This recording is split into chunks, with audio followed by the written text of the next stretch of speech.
a biblical perspective on life, culture and current events. This is 2020 on Vision.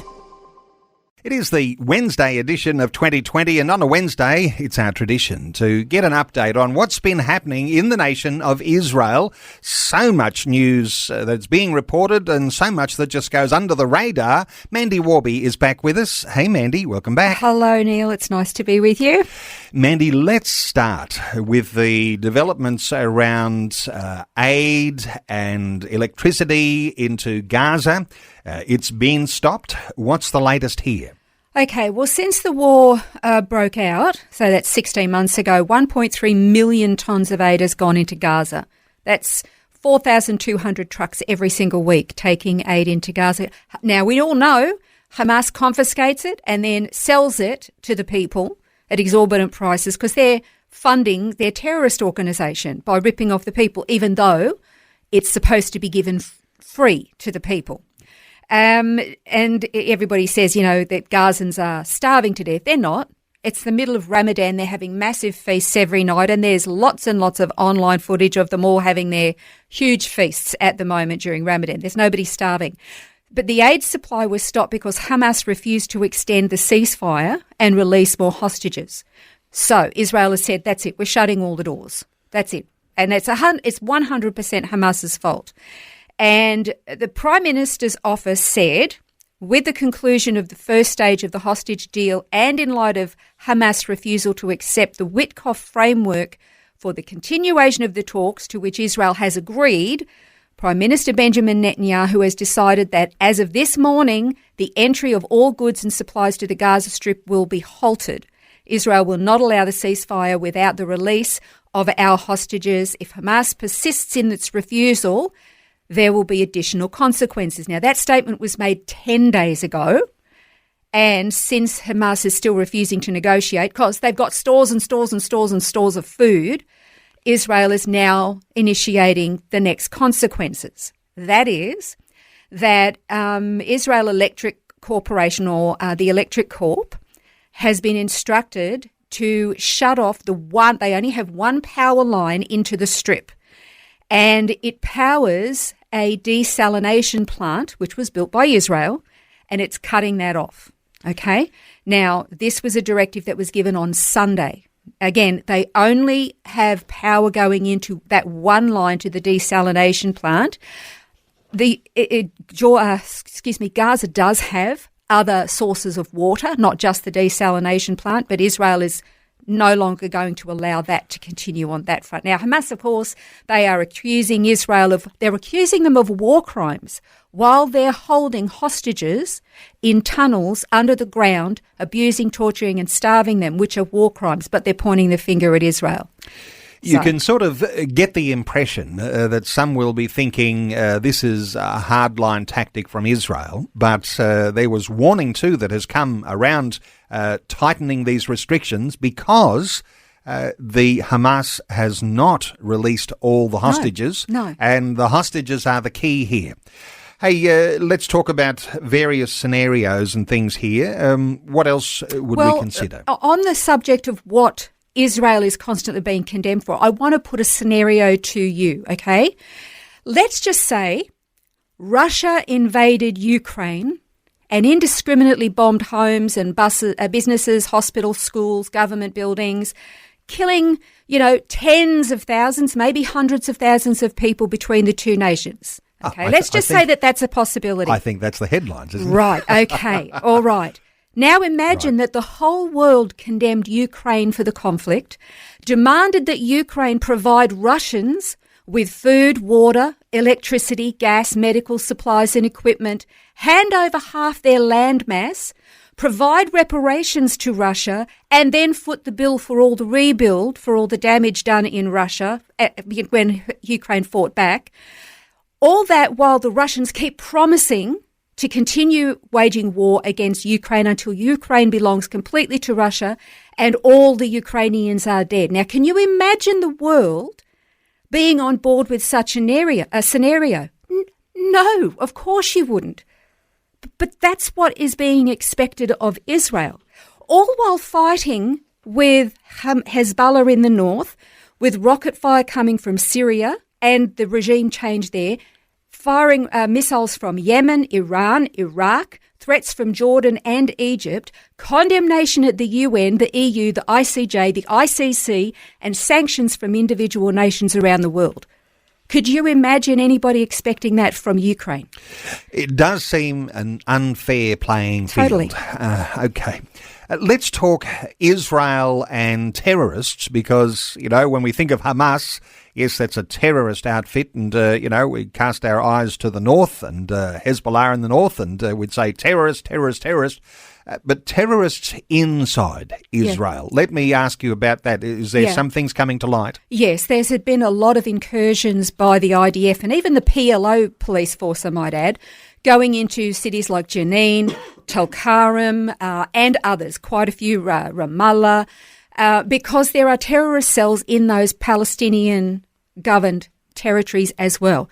Hamas, Palestinian Islamic Jihad, Fatah, a whole lot of them. Okay, there's a lot. So Israel, and they've been trying to come out and commit terror acts on Israelis, and there's been a number of those. So Israel has been going in there to destroy these terror cells. But then there's also the problem with smuggling people out of those communities into Israeli communities to commit terror attacks.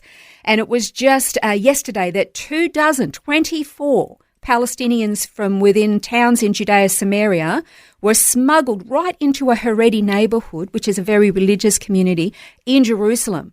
But the Israelis caught them and they're questioning them. And you got to think to yourself, why were you smuggling these people into a religious Jewish community? I can tell you it wasn't because they wanted to play All right, so that's just an ongoing issue that Israel's dealing with. Okay, let's talk about the deepening divide between nations around the world and some concerns now that the players that are supporting the terrorists are going to be the likes of Russia and even the Chinese. It's very, very concerning. When you think of the different nations that Russia is actually aligned with politically and militarily, you're looking at nations like Iran, as you said, China, North Korea, Yemen, Algeria, Kazakhstan, Tajikistan, Kyrgyzstan, Afghanistan, all the stands, Laos, Pakistan, Ethiopia, Venezuela, Saudi Arabia, Syria, Vietnam. There's a whole lot of them. And remember, during this current conflict with Israel and her neighbours, Russia has always sided with Hamas and Hezbollah, blaming Israel and has thrown Israel under the bus at the UN repeatedly. So there's a great deal of concern. Now, there has just been taking place, it's right in the middle of it actually, or it's almost finished, that the Russian, Chinese and Iranians, Iran has a very tiny navy, but they're doing a drill, naval drills, the three nations together, which kicked off on Monday, in the Indian Ocean and the Gulf of Oman. Okay, and the Iranians are saying, Rear Admiral Mustafa Tajeddini, I think is how you pronounce his name. I know I've got that wrong. He's saying that they are committed to establishing security regionally and globally and securing their maritime borders. Well, we know what their stability and security looks like, and it's nearly always warfare against others because of their ideology. So considering the Islamic Revolution in 1979 has been to take over all the countries surrounding Israel, to isolate her, to create chaos in the world and usher in an Islamic utopia across the globe with the Islamic Messiah. That's the goal of the Iranians. People think it's just a military and a hatred of Israel. No, their Islamic eschatology is global, but they've got to get rid of Israel first and America second. Russia has its own global aspirations. China has global aspirations. And again, so does Iran. So you've got basically a communist dictatorship, a pseudo-communist dictatorship, and an Islamic religious extremist dictatorship, all with totalitarian dreams. I mean, what could possibly go wrong, Hey, Mandy, let's cast our vision up to the northeast of Israel, because there's been all sorts of things in the news just of late, all sorts of groups at risk under the new Syrian regime. Christians also in the mix here. How does that look in Syria? Yeah, It's bad, Neil. Israel has established a buffer zone, and some of the Druze communities along their border are well and truly being protected by the IDF. In southern Lebanon, there are Christian communities there that were being protected by the IDF, but it is bad in Syria at the moment. So the new leader of the regime, he used to be known as Abu Muhammad al-Jilani, who used to have an affiliation with both ISIS and Al-Qaeda until he broke away and established his own terrorist group, a designated terrorist group called Hayat Tahrir al-Sham. He's now using his birth name, which is Ahmad al-Sharaa. He's trying to say that he and his men and his fighting forces are very moderate and that they just want to make things right and make it peaceful for everybody. But they are slaughtering Christians and the Alawite community in Syria. He's saying that it's a foreign entity doing it, but they're videoing themselves doing it and they're glorying in what they're doing. It's very bad. There's about 1,000 Christians and Alawites that have been systematically butchered. What they do is they round them up and they say, are you Christian or are you Alawite? And if they say that they are, they either kill them on the spot, they're sending women off elsewhere, they're butchering the children, they're crucifying some Christians. There's report of one man who was beheaded. I can't confirm it. But listen, this is what they are known for. Well, of course, the former leader in Syria, Bashar al-Assad, he was known for a very heavy-handed regime. People were hoping this would be a little bit lighter, but certainly those Alawites and for Christians, certainly a very bad place to be. It's very bad. Bashar al-Assad's regime was evil to the core. There is no question. Hundreds of thousands of people died because of him. They were tortured. He was brutal. He was a terrible man, and I'm so glad that he's gone. But this new regime, they're as bad, if not worse, okay? Some of Israel's leaders have basically said they were jihadists, they're still jihadists, just because they've donned a suit doesn't change that.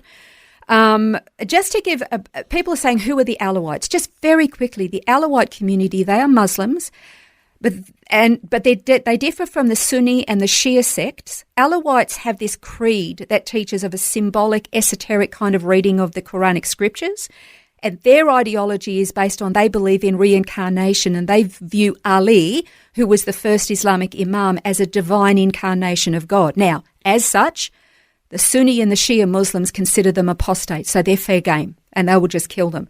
The Alawite community in Syria, and this is the case for Christians as well. As I said, their women are kidnapped, children massacred, they're escaping to the mountains, they're hiding in the woods and the forests. And there was one Alawite civilian, he goes by the title of E because they've hidden his identity and his name.